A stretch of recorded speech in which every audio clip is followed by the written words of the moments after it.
Hello, hello, hello. I am on my way to go pick up Miss Tanya Jean Applestein. Prettiest girl I've ever seen. For Fountain Pop. Because she is leaving tomorrow for a family trip to Gatlinburg, Tennessee. And Alex is leaving on Friday, and I'm going to be all alone this weekend. It's going to be a Pippi and Peter's bachelor weekend. Which I'll get a lot of reading done and all kinds of stuff. Tanya was like, you're going to be in the casino the whole weekend. I said, well, I mean, if that's what I decide, that's what I decide. Everybody else decides to go out of town. Why is it coming across as so red tonight? Like, that is really weird. I don't know what that's about. Or do you guys think it looks more red than usual? It feels that way to me. I took a nap this evening, and I had the weirdest dreams / nightmares. I don't know. It really is coming across as red. What is that? That is so strange. I don't understand. Maybe I hit the settings on my camera, but I don't think so.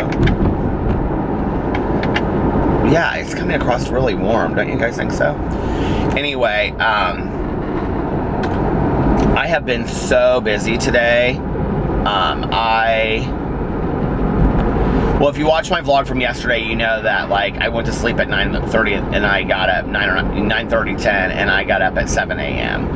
And so I have literally been going all day long. So after I finished filming my vlog, I went and I got a Fountain Pop, and then I took Tanya a Diet Coke, and I sat outside and talked to her for like a half an hour. She had just gotten up. And then her son had left because he was helping her work at the kennel. I don't know why, you guys, it is so red. I'm really sorry. Like, it's really kind of driving me crazy. I don't understand it. It's never done that before. So anyway, and then I wonder if there's some kind of way I can... The setting is... I bet I hit something on the settings. Well, I'll try to figure it out when I stop. Because I'm not that red. But anyway, if I try to figure it out now, it won't make any sense to me. So, and I'm at a stoplight, so I'm not going to do that. So I'm sorry that I'm red right now for a little while. I mean, I'm really red. Like, it's really bad. I don't understand. I'm like looking at it to make F35. That thing doesn't usually flash on the bottom. Maybe that's part of what's going on. I'll look at it in a second. But anyway, so I took Tanya a Diet Coke, and then her son was working for her at the kennel, so I went and I stopped by the kennel and I said goodbye to him, and because he was flying back today. There's a little bit better right there. He was flying back today to Florida, and so I wanted to see him before he left. And then after that, I came home and I did a face mask. I did the Lush Cupcake face mask, and it was okay. It really was thick going on. And, but I will say that, I could really tell, a difference in my face afterwards. And then, I took a shower, and then I, did my hair and got ready, and then I will say this one thing. I've been using this lotion on my face. It's like a hydrating lotion by Belief, and, I got it at Sephora for my 100-point little gift, a little small container of it. And I have to say, it really made, I feel like it's making a huge difference in my skin during the day. And I'm only putting it on my face. I either put Sleepy or Aveeno on the rest of my body. So it's called Belief, and it's just this lotion. But anyway, that's the brand, is Belief. I can't remember the lotion. The lotion, I think, is a hydrating facial lotion. So anyway, and then I made videos. I made a video for each of my channels for when I go on vacation, because I'm trying to kind of pre-film things. I'm way ahead of time, but I'm trying to kind of pre-film things now, so that I have, now it's back to red again, I don't understand, so that I can have some videos made and that kind of stuff for the day that I'm traveling, and then the day that I am traveling back. Because I obviously can't film videos those days, you know? I mean, I guess I could if I got up and uploaded it at 6 a.m., but who wants to do that on a vacation? So in the Peterisms videos, in my Peter Likes Books videos, I just like to have those pre-filmed before I go on vacation. So I did those today, and then I also filmed my Peterisms and Peter Likes Books video for today, because my video for my drama channel I had already filmed yesterday. I uploaded my video. Oh, by the way, I want to do a little update on Diana. She literally just passed 1,000 subscribers. She's at 1,064. I have been watching it all day long. I'm wondering if it's something about the light. Like, no, that makes me look even worse. But I've been watching her channel like move up all day long. So I'm very, very excited for her. It's been an exciting day for me to watch. And yeah, I don't know what else I did today. Oh, and then I went and I got Einstein bagels, and I brought it back, and then I put it in the fridge, and I did a live stream, and at like 4 o'clock in the afternoon, it was really fun to do it like in the middle of the afternoon. I did a live stream, and a lot of people were in there. There was like 130 people, and but I mean, it's 4 o'clock for me, but you know, it's like 9 o'clock for people in, you know, the UK and stuff like that, and 1 o'clock for people in Los Angeles. So I did a live stream, and then I after that I ate, and I watched the Devil Wears Prada, the end of it, because I had started watching it like earlier in the day. I had it on in the background while I was doing stuff. I love that movie so much. I forgot how much I love that movie. I've been watching like all these movies that I used to love that I have kind of forgotten about. So anyway, I watched Devil Wears Prada, and then I finished eating my lunch/dinner, and then I took a nap with the dogs. I had the weirdest dreams, you guys. Like, I've been having a lot of dreams lately about my old house that I grew up in. Now that red is because of the car in front of me. But I've been having a lot of dreams. I just like this chapstick so much, or this lip balm so much. I just like to use it all the time. I had this dream that it was kind of spooky, honestly, and I'll tell you why. Well, first of all, my mom was like in it, and she was like helping me, and I was like working for this lab. It was like this, I don't know, some kind of like chemical lab, and I had to lock it up every night and make sure it was locked up, but like my dogs would stay there during the day, and so I had to go get the dogs to bring them home at night. But for some reason, like, I was gonna leave them there this one night, and like, because I was staying at my mom's house, and my mom, like, in my dreams now, this is so weird, my mom now lives, like, every dream that I have of her, like, she has a new house, and it's like always consistent in my dreams that this is her new house in my dream. And it's in this cul-de-sac. It's like a street that goes down and then turns right. There's like a cul-de-sac off the side of it, and she has this little street that sits up like off into the woods, and it's so like this little house that sits up off the woods, and it's so weird because I've dreamt about this house like now like 3 or 4 times. I kind of wonder if I haven't like seen it somewhere, you know. But anyway, I was going to stay at my mom's house, but then I decided I wasn't going to. I was going to go home. And my house was my mom's old house, the house that I grew up in, but I was staying there alone, and I was scared to stay there alone. Like, I felt like there was something in the house, like some kind of presence, and so I didn't want to stay there alone, and so I wanted to go get the dogs, so I went back to the lab to go get the dogs. And when I got to the lab, it was my old friend's apartment, and he was like saying goodbye to me. Like, he was showing me all this stuff, and like, he was like, do you remember this? And do you remember that? And I was like, yeah. And I was like, what are you doing? And he was like, I'm saying goodbye. Like, this is me saying goodbye. And I woke up right in the middle of that, and I got completely freaked. And I was like checking his social media and stuff. I was like, I hope he's okay, you know? Because I don't like to text people and be like, hey, I just had a dream that you were saying goodbye to me. Like, you know what I mean? But anyway, that was really weird. And then Alex had gone out to dinner with his girlfriend that he works with on Wednesday nights. They always go out to dinner on Wednesday nights. So he literally just got home like an hour ago, and he was telling me about his. So Alex lost weight doing Optavia, and now he is like an Optavia coach. And so he's doing it for other people, like coaching them through losing weight. I'm very excited about him. He's really excited about this. He talks about this Optavia stuff all the time. And I will be doing the Optavia as soon as we get back from vacation. So, I'm actually ordering my stuff this week for it. So I will be doing a video about that probably sometime soon, and I'll be having Alex like share his experience on there.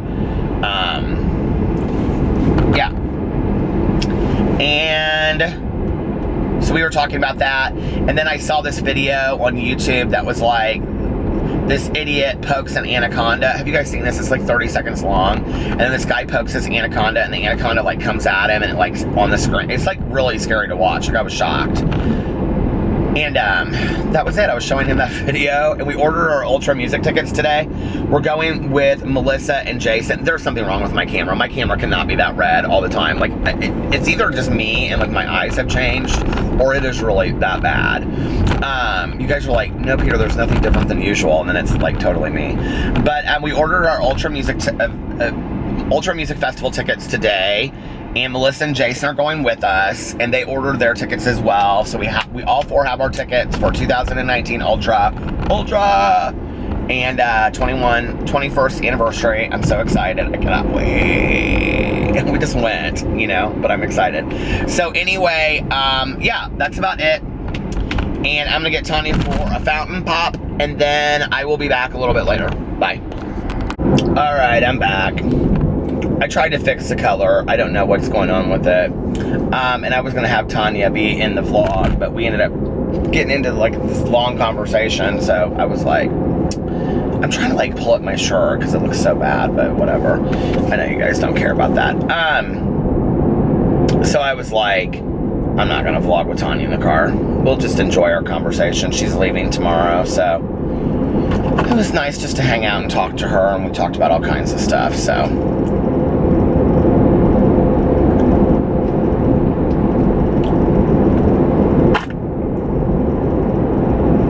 It's weird, like, being summer again. I was, like, driving around these cars next to me. There was always, like, teenagers, like, blasting their music and driving around, like, a bunch of them. I was like, it's so weird when you think about, like, it being summer, you know, for teenagers again and stuff like that. And, you know, I was talking on here not too long ago about, like, how seasons, like, change your perspective about the world, you know, and but like as you get older, like summer doesn't have like the same meaning, you know, like I think like when you're in school, like summer is always like this like holiday, you know, you can't wait till summer, but like I can't wait till summer now because of the weather and stuff, but like nothing really changes for me, you know, as an adult. It's not like I'm leaving school or anything like that, so it's interesting. I had such an enjoyable day today, but I didn't listen to my audiobook as much as I wanted to. I'm going to film this, and then I'm going to listen to like an hour or two of my audiobook, which means I will be up late tonight, but I don't have anything going on tomorrow, so I'll probably write for a little bit, and then I don't know. We'll film videos, obviously. I have no idea what my videos are going to be about tomorrow. None whatsoever. Why is, like, there are the colors. I wonder if it's, like, from the lights outside. I need gas so bad. I'm at 43 miles to empty. But I'm going to try to wait until I'm done filming to do this.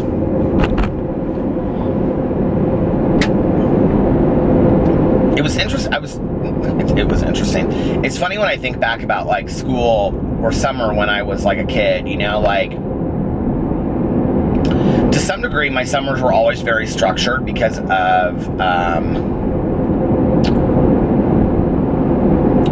doing tennis, because I played tennis, you know, Monday through Friday in a tennis camp. I actually just passed where I went to tennis camp, and so, you know, it was interesting to me. I don't know why I keep on saying it was interesting to me. So my summers were very structured when I was growing up. And, but then after that, like I would hang out with my friends, you know, all day long, and then we would play and stuff. But when I think back on summer, like I don't think much about the playing tennis. Those aren't the pieces that I think back on, you know? Do I think back on it a little bit? Sure. But, like, that's not a big part of what I think back on, you know? And what is interesting is, as big of a deal that tennis was to me growing up, it's weird that, like, I don't think more about it. I don't know.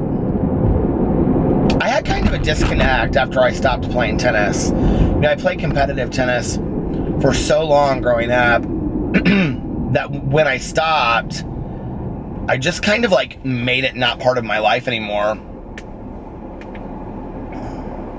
Just so weird, you know? It was such a huge part of my life growing up, tennis, you know, everything, like from doing like the clay courts and the, you know, RCA tennis championships as like being a ball boy, to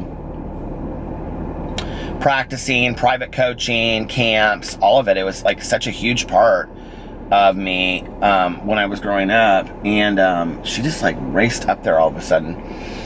And for it just to like one day like be completely over. And I remember like that day, like I remember, you know, ending it that day, just being done. And that's kind of how things have always been in my life. Like, there is something wrong with this woman driving. She doesn't know what she's doing. And I want to not be near her because she's like riding 2 lanes.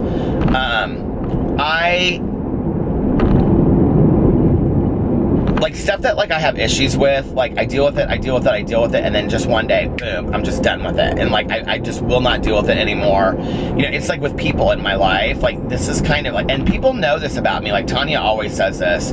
It's like, you know, if I have a friend of mine that maybe not even really like a close friend, just somebody in my life that just really puts me through it a lot, you know, and it's just, it's constant. It's like, it takes me a long time to wear down, but when I finally wear down, I'm just done. Like, I'm done. Like, I don't call anymore. I'm just done at that point, you know? And, I don't necessarily like that about myself, but I feel like I give situations chances for a really, really long time. And then when I'm just kind of over something, I'm just kind of over it. Like, it's taken me so long to get to the point of being like over it, that when I'm finally there, I'm just like really over it. You know, do you guys relate to that? Like, does it just take you like a long time to like get to something, to like get to be over something? And then when you're there, you're just kind of like, I'm done. I can't do this anymore. You know what I mean? I can't honestly say that's happened to a lot of people in my life, you know? Like, it really hasn't. Like, I have one friend of mine that we were friends, like, before I got sober and up till, like, after I got sober, like, a year after that. And she just really, I don't know, like, she came to visit, and she just was just so selfish in her behaviors and the way that she acted. And, I remember, like, I'm like, do I want to tell this story? The whole story.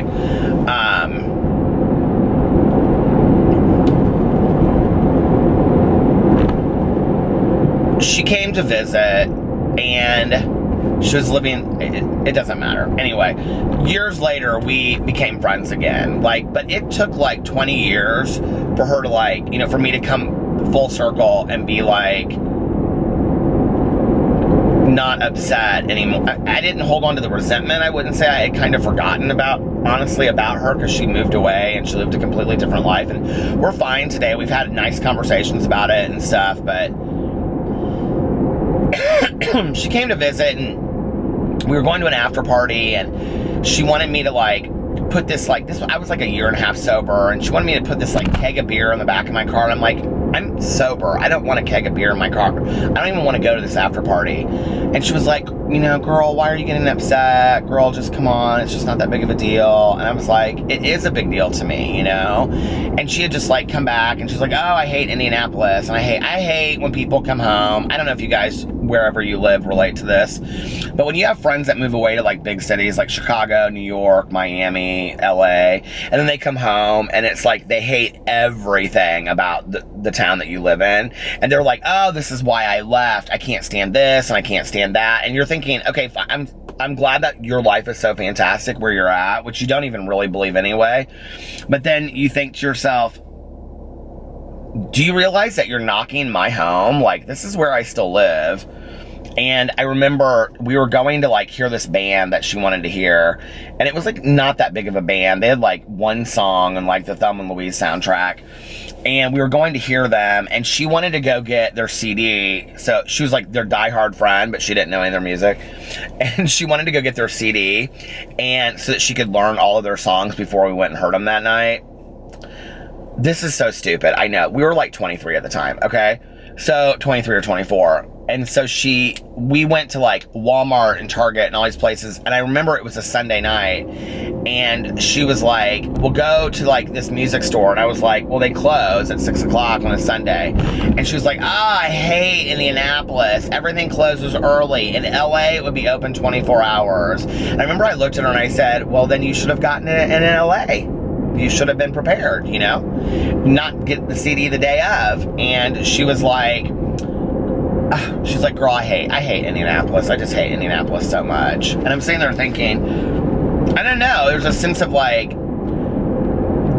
somebody putting you down because of the town that you choose to live in. And I love Indianapolis. I really do. You know, even when I move here. Now, if I ever become that person, if you hear me say on my vlogs, like, I hate Indianapolis. I mean, there are things I don't like about Indianapolis, but I really like Indianapolis by and large. I really cannot figure out this light tonight, you guys. It is driving me crazy. I'm like, is there something red in this car? It's like bouncing off of, what is it? Is it because I've got this blue shirt on, but I wore it last night? I didn't get any sun today, I don't think. Maybe I got some sun and that's what it is. I don't realize it.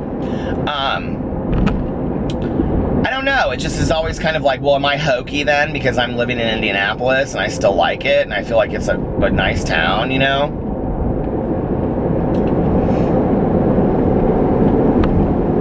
I have like a lot of my life. But anyway, so she was best friends with like my very first ever boyfriend. And he was so dreamy. His name was Jack. And she was best friends with him, like, for his entire life. And he passed away. God, I bet it's been 15 years now. He had Lou Gehrig's. And,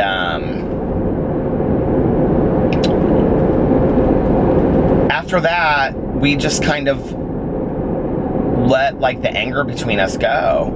We realized it wasn't important, you know, and it wasn't. I can't believe we held on to it all that time, you know. And I remember he and I had made up. I'd seen him out somewhere like a couple years before that. He and I had a real falling out. And like even way after he and I had broken up, he had gotten involved kind of in a relationship that I had. So the guy that I talk about, like the Todd that passed away, that I found out he had passed away like 4 years ago or 5 years ago. Todd was friends with Jack's new boyfriend. And Jack told me a bunch of lies about Todd. And that would have had happened while I was dating Todd. And then Todd was at, this is so silly, I don't even know why I'm going back to all these stories, but Todd was at Indiana University at the time. And I remember I called him and I said, I just want to know the truth. Like, obviously we're broken up, it doesn't really matter, but I want to know the truth. And he was like, yeah, there's no truth. He was like, do you want me to call him? And I was like, could you? And he was like, yeah, absolutely. And he three-way called Jack and was like, put him in his place.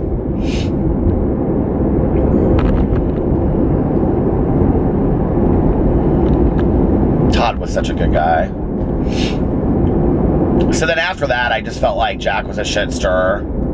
You know, I don't like people that like, don't fuck with my life. Just don't, you know? And, but then I saw Jack later and we were talking and he was like, I'm really sorry about all that stuff. And we kind of worked things out. And I remember my friend, she said, because he lived with her for the last year that he was alive and she took care of him. And because he didn't really have any family and he wasn't dating anybody, and he said something to her about he had really felt bad about what had happened between us. And you know, it's weird. Those are the things that, like, when you're like, you know, in high school, you don't think about that shit. And then as you get older, you know, it's like, God, Jack was an artist, and he lived in this You guys are like, we don't want to know this. Jack was an artist, and I started dating Jack when I was 19, and he was like 2 years older than me. He was like 21 or 22. I think he was 21. And he and I just remember this funny story about us. And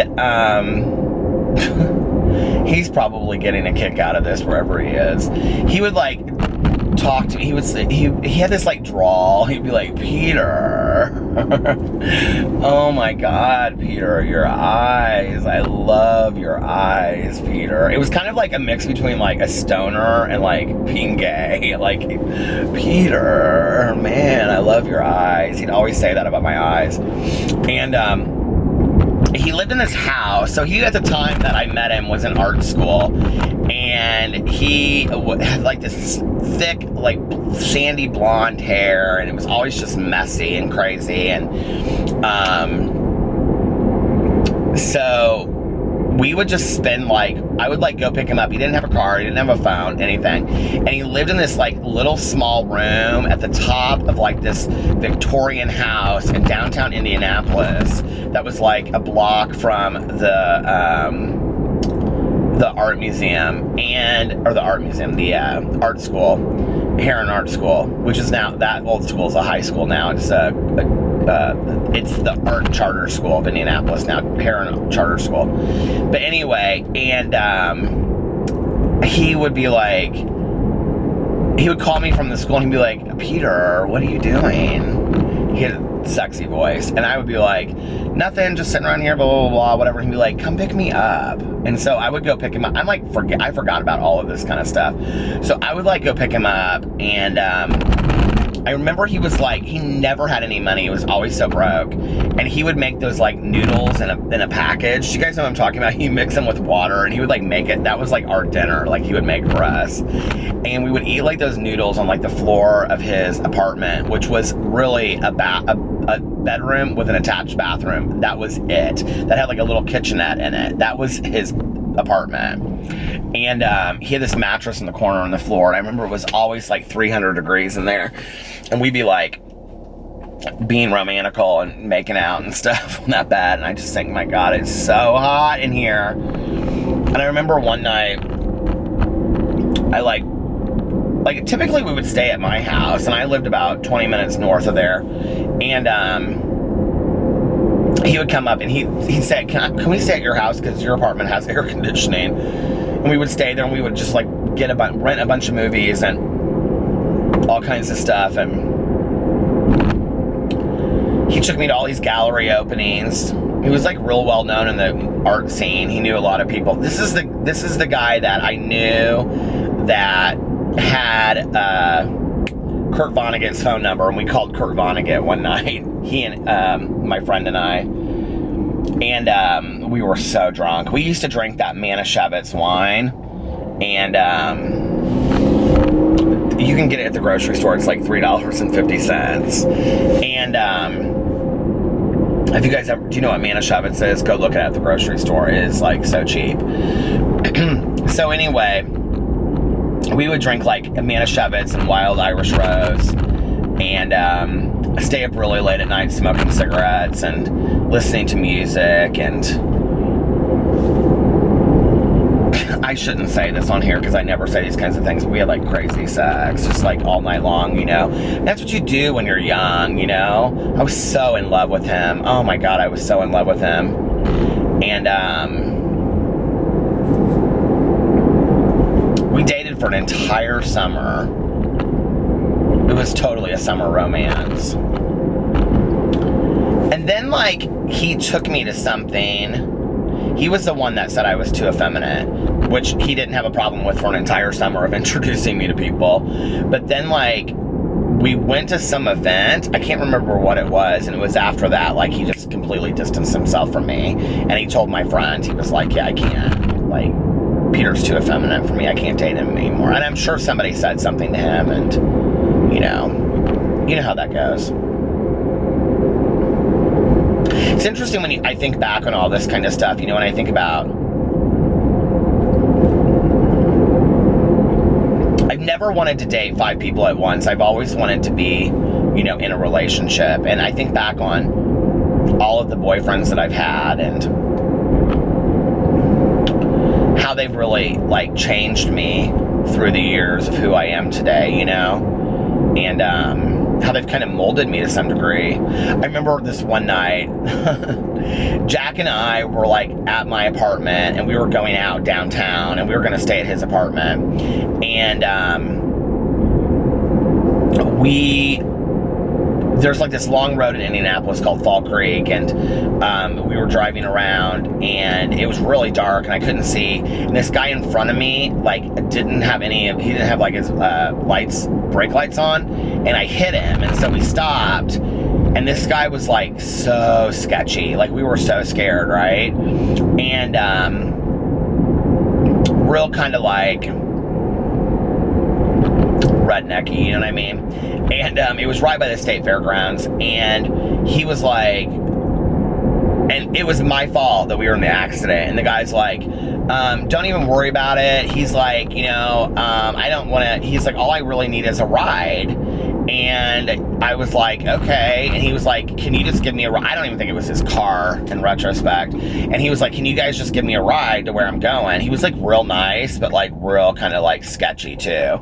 And like Jack and I looked at each other, and he was like, yeah, that's fine. So he got in the car, and he was in the back seat. And he was like, where are you boys going? And we were like, we're going out downtown. And Jack was so funny. And the guy's like, I want to go with you. He was like, just take me with you. Wherever you're going, I'll go with you. And Jack's like, I don't think that's a good idea. And this guy was like, no, like, really, like, I like to go out and, like, and he totally said it to the P word. He was like, I like to go out and chase, you know, what, puss out. And Jack's like, we're not going to that kind of bar. The guy's like, well, I'm cool. Wherever you guys are going, I'm going to go too. And Jack's like, okay, dude, we're going to a gay bar. And the guy's like, oh, you are? He was like, I guess I could do that. Yeah, that's okay. He's like, are you guys gay? Jack's like, yeah. You can just see him sitting there saying this conversation with this guy. So we like took this dude out, and I remember we got in there, and Jack's like, buy him a drink. And I go, what? And he goes, buy him a drink. And so like I bought him a drink, and I bought us all around drinks, and like Jack and I like walked away for a second. The guy's like, he's like, hey, I gotta go to the bathroom, I'll be right back. And I go, okay. And Jack looked at me and goes, we need to go. And we left. And I don't think, this was at OP's, which was this bar here in Indianapolis, now called Greg's. I don't think we went back there for like 3 weeks. We were like so scared we were gonna run into this guy. We left. Oh my God, we were so terrified. That was a fun summer. I literally like, that was like one of my drunk summers, and I had my apartment, and that might have been the first summer. That was like the first full summer that I had my apartment. It was the summer after I moved in. And I dated Jack the whole summer. The whole summer. And I would sit on my patio during the day, and I would drink like cheap wine, Manischewitz and shit like that. Real sugary wines, and I read like every Fitzgerald book, every Hemingway book. Like I read what's her face, Gertrude Stein. Oh God, what's his name? Not Gauguin, but he's the artist, but the guy that wrote a Moon and Sixpence, a Somerset Maugham. I read like all of these expatriate books, and I honest to God felt like I was an expatriate, you know, patriot. And I'll just show you a picture, but like I dressed very, like that whole summer I was like, whenever we would go out, I always wore like khakis and a white v-neck t-shirt, and my hair was a little bit longer, and it was like parted on the side and blonde, and I very much looked like that 40s artist in France. You know, I was obsessed. My favorite book of that summer was Garden of Eden by Ernest Hemingway, and people would say, you and Jack look like twins when you guys are out together, and I loved that, and I just was obsessed with him.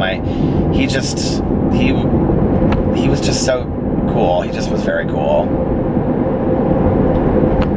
Jack is also, interestingly enough, whose house I was at the very last night before I got sober.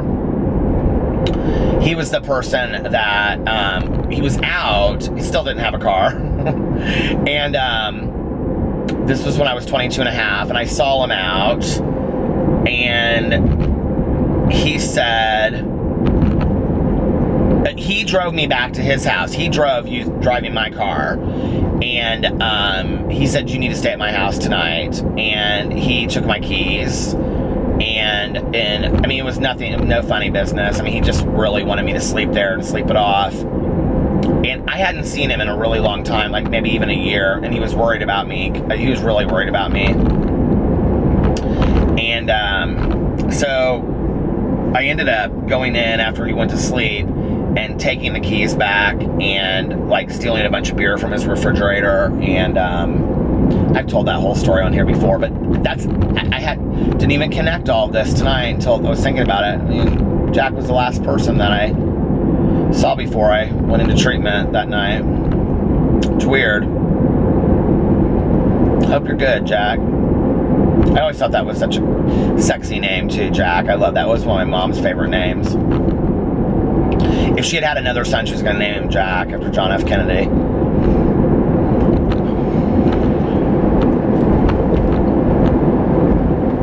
It's weird to me that I've had like so many people that I've dated that have passed away. It's weird. It's like really weird. I've had so many friends and so many exes. I mean, even people that I just dated for like a month or two, you know? Because I dated a lot of people for like a month or two when I was younger, like when I was drinking and stuff. How many of them are gone, you know?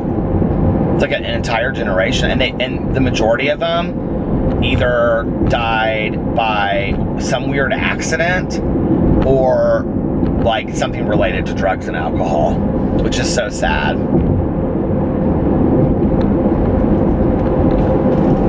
Isn't that weird?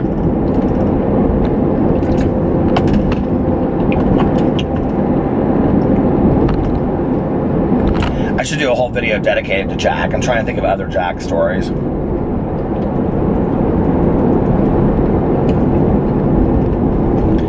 Peter.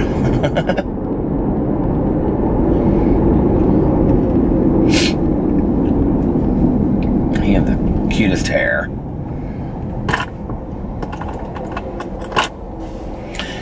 I never did think he was that great of an artist, though. He would do these elaborate photo shoots, and they just didn't make any sense to me whatsoever. And,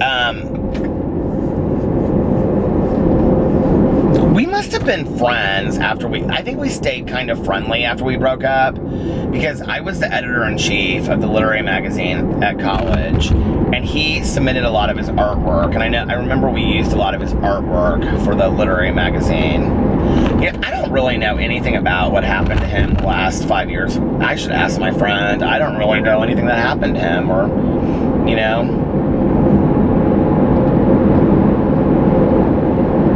It's so sad. He must have been,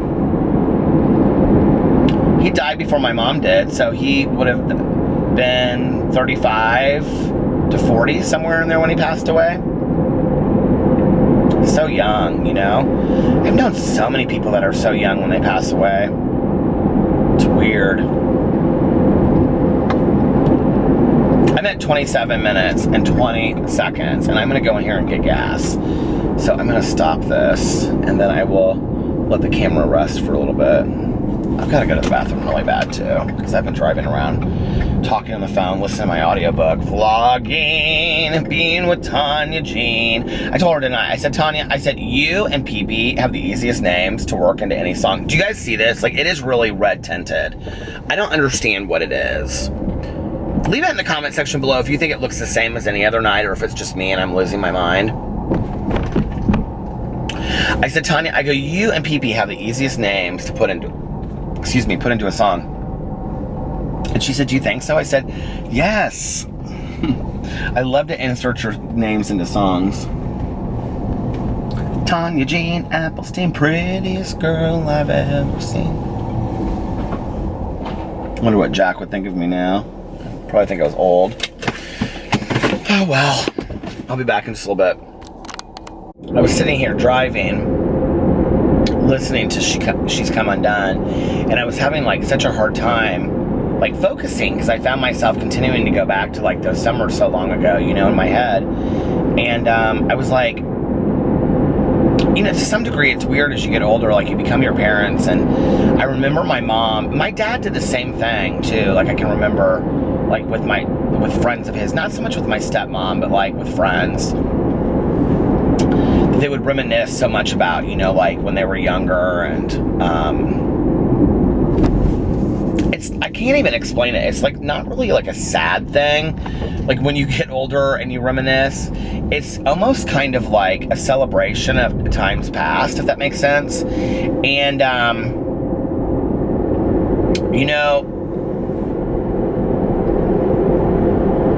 it's weird, like thinking about Jack, because that was a weird time of my life. You know, I was drinking real heavily. I was smoking a lot.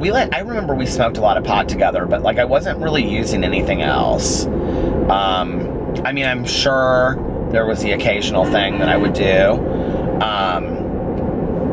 but not regularly, you know. And but there was a liberation at that time. You know, that he was like my first boyfriend, and I was like sitting here thinking about, like, I remember when I introduced him to my mom, and I don't know that my dad ever met Jack. I'm assuming that he did. I just don't remember. Yes, because I can remember going over to his house swimming one day. So he had to have met Jack, but I don't like remember a whole lot past that. Which is weird because both of my parents were so involved in all of my relationships.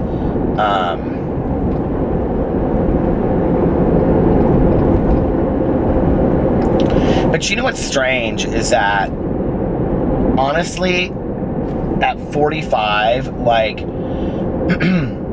last year and this year have been, for me, I mean, minus the drinking, obviously, have been, to me, what feels the closest to that time in my life again, that like liberation and that freedom of finally being like where I want to be in my life and who I want to be, and just really enjoying my life. You know, I say this in my Peterisms videos a lot, that I have a life beyond my wildest dreams, and I really do, you know. I feel so blessed to have the life that I have, and I have an amazing life. And I think then I didn't even need to say it. I just knew, like, the drinking was bad. I mean, I'm not gonna lie, the drinking was out of control. And maybe the drinking contributed more to him breaking up with me and other exes breaking up with me than I'm aware of, you know? I do know that with the next guy that I dated, that was a huge part of it. And he's the one that I made amends to at my friend's funeral that killed himself. And he said to me, when I made amends to him, he said, and that was like 6 or 7 years after we had broken up, and he said, I just need you to hear me, and he like wouldn't listen to me, and so finally he goes, what? And so like he just turned around in the parking lot, and he said, I'll tell you what you can do for me. He said, you can never contact me again. I'll never forget that. And I think that's like one of the gifts of recovery that we really don't talk about, you know, is that like I'm not that person today. I don't have people in my life that ask me not to be there typically, you know, like I'm not saying that I'm a perfect person. I fuck up a lot. You know, there are things that I do that I hurt people's feelings unintentionally, and it is unintentionally, you know. Today I don't do things to hurt people, but people still get hurt, you know. The reality is, if you're living in the real world, I mean, this is a lesson that a lot of people, like, I think it's just like, it's part of life, and we don't talk enough about it, is like, you can try to be the best person you want to be, and you're still going to hurt somebody's feelings, you know what I mean? I got a Gatorade, by the way. Do you know what I mean? Like, have you ever done things where, like, in the moment, you were acting out of compassion, like you really believed that what you were doing was to be helpful, or, you know, to be a friend, and they didn't see it that way? Like, that's happened to me a lot. We hurt people and we don't necessarily mean to, you know? But back then I was a very selfish person. When I was in the middle of my drinking and using, I was a very selfish person. But what's interesting to me about that summer, why I say it was kind of a weird summer, was because, yeah, I drank a lot and smoked weed, but like, it doesn't, like, I don't remember it being out of control that summer. Although my friend that I knew through him, that she and I became very, very close, I do, because she dated this guy, and it was like the four of us would do stuff. And, God, her boyfriend was so handsome. He still lives here. He's married and has kids. I run into him every once in a while. He's still handsome. But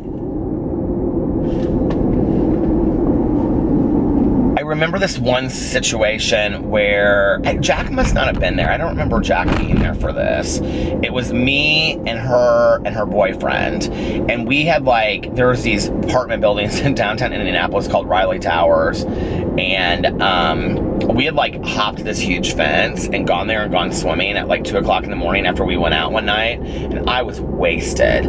And I remember she was like, the police were coming, like somebody had like reported us being in there, and so we like got out, and like I just started running, and I had no shoes on, and she finally caught up with me like 3 blocks later in her car and told me to get in. And I don't know why I just remember this, but our song that summer was that Damn, I Wish I Was Your Lover. Do you guys remember that song? Oh my God, I love that song. I'm gonna have to download that song. We used to always sing that in the car with like, I remember I had my feet through the sunroof of her car, her little car that she drove off to California in. But I remember when she got me in her car, like she put my feet like in this, she had like a paper bag, and she put it in there because my feet were bleeding so bad from having ran down the street, and I like ran through glass, and I had cut my feet up really bad, and I didn't even know it. Like, so the drinking must have been, like, there must have been some moments where the drinking was really bad. But by and large, I don't remember that. I remember going to art gallery openings. I remember us like just whatever we could eat that was cheap. I must have been like super broke at the time. I don't even really remember that. And that's where I say sometimes like it's like the poorer you are, sometimes like if you can get by, if you're poor and you can get by, sometimes it's a lot of fun, you know, like I didn't care. I was buying cheap books, you know, at thrift stores, and drinking the cheapest liquor out there, and eating noodles out of a package, and lots of ramen noodles that summer. God, I can remember going to my dad's house and making like a turkey sandwich, and it was like a feast. But I just had such a great time. I remember laying out a lot that summer by the pool and by the lake, and it was just free. And you know, the last 2 years have really felt like that for me. But I think when you're younger, the one thing that you have that you don't have when you're older is that you have this like ability to not have to think about the future. You know, when you're older, you think a lot about like retirement, or you think a lot about like, you know, saving money and all that kind of stuff. But like when you're 19, 20, I mean, you don't really think about that stuff a lot. And if you are that age and you are thinking a lot about that stuff, here's the one time that I'm going to tell you not to. Enjoy yourself. Enjoy your summer, you know, like don't do things that are detrimental to your life or are muting you with drugs and alcohol. But other than that, you know, and be safe if you're sexually active. But other than that, it's like, you know, take some risks, have some fun, you know, go swimming late at night, you know, listen to music, watch movies. Jack always wanted to watch these crazy art movies. And I think I watched my very first gay movie ever with Jack, and it was Maurice, which is like this English movie or something, if I remember right. I thought it was horrible. I hated it. We watched like, he had me watch like 3 gay movies that summer. And there used to be this bookstore, and no, it was not a dirty bookstore. It was just like a bookstore video store on Mass Ave, which is like Massachusetts Avenue, which is like the gay strip, or it used to be back in the day. It is still kind of now, but not really. But I can't remember what that, I think it was just called Mass Ave Video. And, but they had like all kinds of gay movies in there and stuff. And we would always like rent movies from there. and watch like the Boys in the Band we watched and like other movies, and he was really into like LGBT culture a lot. He wasn't like wearing rainbow necklaces and all that kind of stuff. I mean, that just wasn't his gig, but... And, you know, it's interesting, like, looking back, like, I don't know that I know anything about Jack's upbringing. You know, I don't know that I know anything about his family. I don't know anything about his family. I don't know where he came from. I don't know where he went to high school. I don't know really anything about him.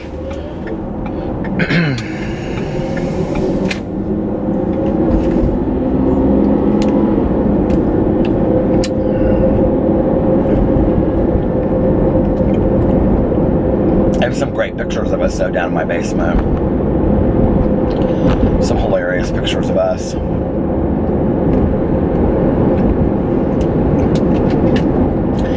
It's interesting that, like, Alex is, for me, like, has bits and pieces of, like, I'm sitting here thinking about Jack, and, like, in a lot of ways, like, Jack had very much this kind of, like, attitude of, like, if I'm gonna do what I want to do and enjoy my life, and if you have an issue with it, fuck off. And Alex kind of has that. I mean, he doesn't kind of. Alex does have that attitude, you know, that, like, he lives his life for him, you know, and you know, Jack was very driven creatively, and Alex is the same way. And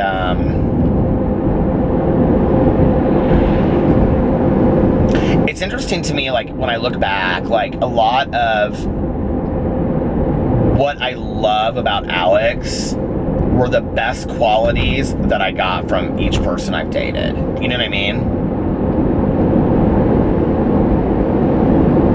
I'm very proud of our relationship. It's sometimes so strange to me to think that I was Tani and I were talking about this tonight. Yeah, Alex and I have been together for almost 10 years. Like, this summer is 10 years that we've been together. 10 years ago, I had already met Alex and asked him out, and he said no. That was in April of 2008. So it's strange to me, you know, when I look back and I think, God, 10 years, you know? Still going strong. I love my husband so much.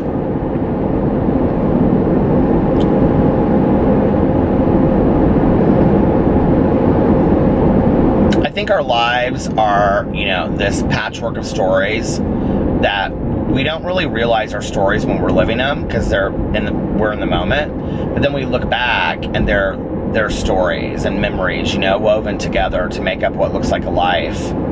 And I like that. You know, I like that the majority of my vlogs are me talking about things that have happened to me in my past. You know, like, it's fun. It's nice to look back on my life and realize that things that I did and things that happened to me in my life had meaning, you know, like. And then, you know, what's interesting also is that even like with the tragic stuff that's happened, or the loss that I've experienced in my life, or the sad things I've gone through, or the tough things that I've gone through, interwoven in all of that is like this bittersweet aspect of that. Had those things not happened, I wouldn't have realized how great my life was. And that really, when I look back on it all along, except for the periods where my active addiction were really out of horrible control, and that would be like the last year that I was using, and maybe like 6 months here, 6 months there within that addiction, you know, other than that, like, my life has been really good. I've had a really charmed life, and I feel very blessed for that, you know. I'm abundantly full. I don't need to say both of those. I feel abundant of gratitude tonight. Abundance of gratitude. I'm very thankful tonight. It's been a great day. And now I'm going to get off here and I'm going to listen to some of my audiobook. I just got to a really sad part in it, and I'm going to listen to a little bit of it, and then I'm going to go home and go to bed. So I love you guys, and I will see you tomorrow. Bye.